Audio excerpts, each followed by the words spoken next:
Assalamualaikum teman-teman. Jadi di video kali ini aku mau mengidentifikasi 3 fenomena yang tidak sesuai dengan nilai-nilai Pancasila yang ada di Indonesia. Untuk mempersingkat waktu, alangkah baiknya kita subscribe dulu channelnya agar channel ini berkembang. Setelah itu aktifkan notifikasi lonceng, like, view sampai habis, dan share ke semua sosial media kalian. Oke, kita mulai saja ke poin pertama, yaitu OPM atau Organisasi Papua Merdeka.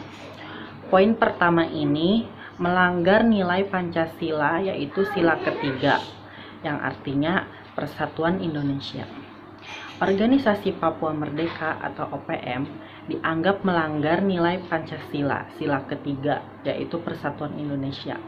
Jadi, kita sebagai warga negara diwajibkan untuk menjaga persatuan dan kesatuan Indonesia. Organisasi Papua Merdeka ini muncul menentang pemerintahan yang sah. Organisasi ini didirikan pada tahun 1965, tepatnya di kota Monokrawit. Tujuan OPM adalah mewujudkan kemerdekaan Papua bagian barat dari NKRI. OPM ini sebelumnya bermula sebelum masa reformasi. Pada saat itu, OPM merasa bahwa mereka bukanlah bagian dari NKRI maupun negara-negara Asia lainnya. Organisasi Papua Merdeka ini beranggapan bahwa penyatuan wilayah Papua dalam NKRI hanya merupakan hasil perjanjian yang dilakukan antara bangsa Indonesia dengan bangsa Belanda, di mana bangsa Belanda menyerahkan wilayah jajahannya kepada bangsa Indonesia. Berbeda pada masa Orde Baru, latar belakang OPM pada era reformasi ini dikarenakan konflik atau pertikaian yang sering terjadi di Papua, serta pelanggaran HAM seperti yang diungkapkan Labert Verkikir, sehingga untuk menangani ini semua NKRI harus melepas Papua.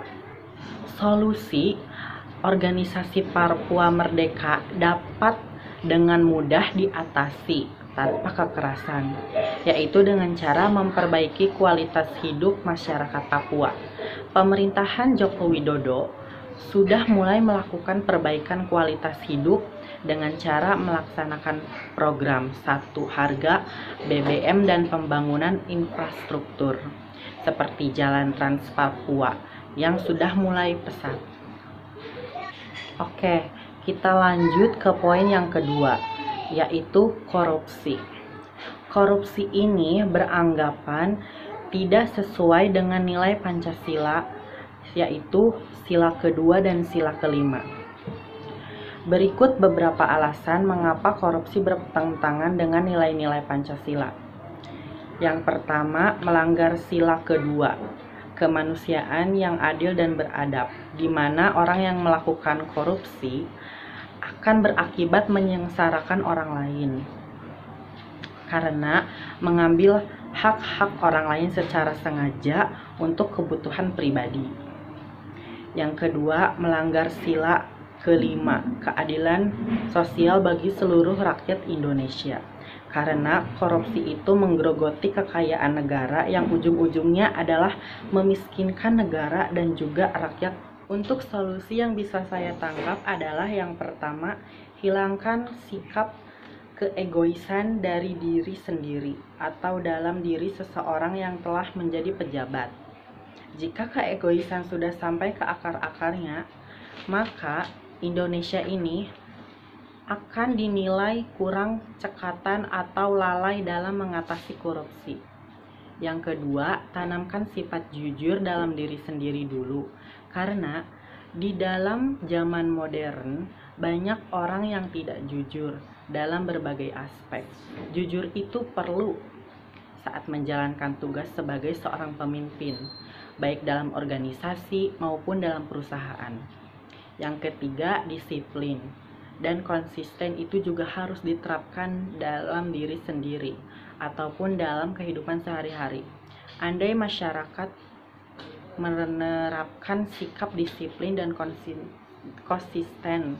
Pasti dengan sendirinya, tindakan korupsi akan menghilang secara perlahan. Oke, kita lanjut ke poin yang ketiga, yaitu LGBT. LGBT dianggap tidak sesuai dengan nilai-nilai Pancasila, yaitu sila pertama dan sila kedua. LGBT adalah singkatan dari lesbian, gay, biseksual, dan transgender. Istilah tersebut digunakan pada tahun 1990 untuk menggantikan frasa komunitas gay atau komunitas yang memiliki orientasi seks dalam sesama jenis, khususnya laki-laki. LGBT memiliki lambang berupa bendera berwarna pelangi. LGBT ini bertentangan dengan Pancasila sila kedua dan sila kelima, bertentangan dengan Undang-Undang Dasar NRI tahun 1945 pasal 28, terutama terkait dengan masalah hak untuk membuat keturunan. Karena LGBT pasti tidak akan menentukan keluarga atau keturunan, termasuk pasal 28J ayat 1 dan ayat 2. Kalaupun dikatakan LGBT adalah hak asasi manusia, hak asasi manusia di Indonesia bukanlah hak asasi yang liberal.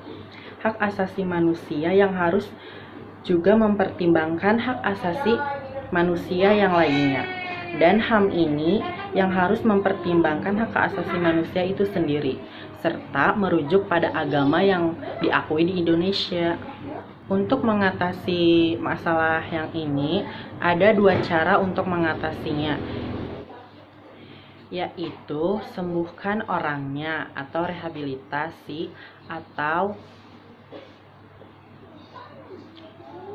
jangan lupa untuk memperdalam ilmu agama.